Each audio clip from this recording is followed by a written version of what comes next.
He stared across the desk, barely able to make eye contact. After 5 years of 70-hour weeks, countless sleepless nights, and building our startup from the ground up, this was how it ended. "We're bringing in someone with more experience," he said. And as I packed my things, he smirked and added, "Don't worry. Nobody will remember your contribution anyway." 6 months later, they wished they could forget.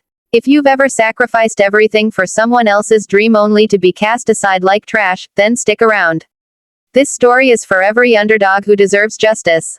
Smash that like button, hit subscribe, and get ready, because this revenge story, it's deliciously brutal. You never forget your first real betrayal. Mine came wrapped in the polished mahogany of a sleek CEO office, the air smelling of overpriced cologne and diluted ambition. But to get there, to that single moment of utter defeat, I have to take you back 5 years. I was one of the original 3 founders of our startup. Back then, we were just a group of hungry 20-somethings with nothing but a dream and some rented laptops in a co-working space that smelled like ramen and desperation. I was the tech guy, the builder, the one who wrote code until my fingers cramped and tested servers until 3 a.m., only to be back at 8 with coffee in hand. While the CEO, let's call him Brent, was great at talking a big game to investors, he barely understood what our product actually did. But he could sell sand in a desert, and we needed that. I respected him for a long time, until I realized respect wasn't mutual. As the company grew, I did everything. Back-end, front-end, infrastructure, scaling, hiring, training. Brent, he just flew to pitch meetings and took credit for our roadmap. But I stayed silent, because I believed in the mission. Because I trusted we were building this together. By year 3, I was working 70 hours a week. My relationship suffered. My health suffered. But when we started landing clients and I saw my code live on thousands of screens, I thought, this is worth it. Then came the big day. After grinding for half a decade, we finally secured $10 million in Series A funding. The office exploded in celebration. Brent gave a speech, toasted champagne, and then, with that same fake smile, he called me into his office. He sat back in his leather chair, steepling his fingers like some caricature of a Silicon Valley mogul. "We're bringing in someone with more experience to lead the technical direction," he said, cool as ice. I blinked. "Wait, what? You'll get a nice severance. We just need someone more seasoned now that we're scaling." He paused, watching me absorb the gut punch. Then came the knife twist.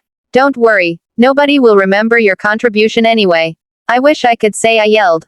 That I flipped the desk or punched the wall. But no, I just sat there, numb.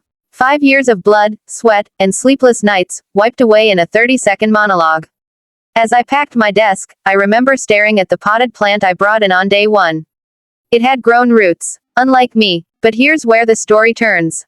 You see, in those 5 years, while Brent was busy networking, I was quietly building relationships with the dev team, the early engineers, the first hires. More importantly, I had kept a copy of my personal development tools. Stuff I'd built from scratch. Tools that weren't in the company repo. Tools that powered much of our back-end infrastructure. I wasn't stupid. I didn't steal proprietary code. But I had designed key architecture patterns that I owned.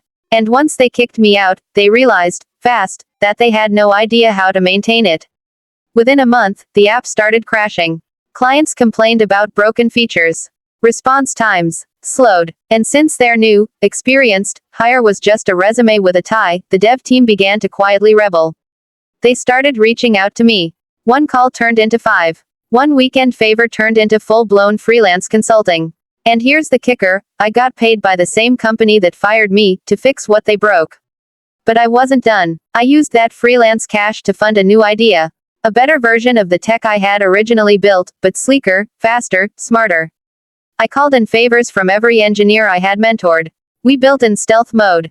And 3 months later, we launched. It spread like wildfire. Why? Because it solved all the problems the original app couldn't.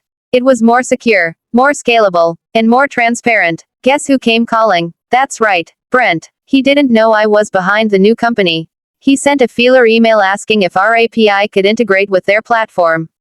I responded from a burner account with our pricing. Then I watched from the sidelines as our client list exploded, and theirs shrank.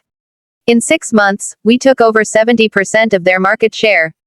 In 9, an article went viral, the startup that ate its father. It featured a side-by-side of both platforms. My name was everywhere. Brent's. Barely mentioned. Investors started pulling out of his company. Rumors of acquisition turned into rumors of bankruptcy. And then, I got the email. Brent reached out personally, pretending like we were old friends, asking if I'd be open to a reunion or a strategic partnership.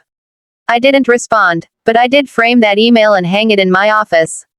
The best part, at a conference a year later, I gave a keynote. The room was packed with people from every major tech company, including ex-employees from Brent's startup. I started my talk with one line. Some people said nobody would remember my contribution. I'm here to prove them wrong. The applause didn't stop for minutes. And Brent, he was in the third row. Silent, red-faced, forgotten. Revenge doesn't always come with fire and fury. Sometimes, it's quiet, methodical, built line by line, code by code, until the people who once dismissed you can't escape your shadow. Justice doesn't need to be loud, it just needs to last. If this story gave you chills, smash that like button and tell us in the comments, what's the most satisfying revenge you've ever seen?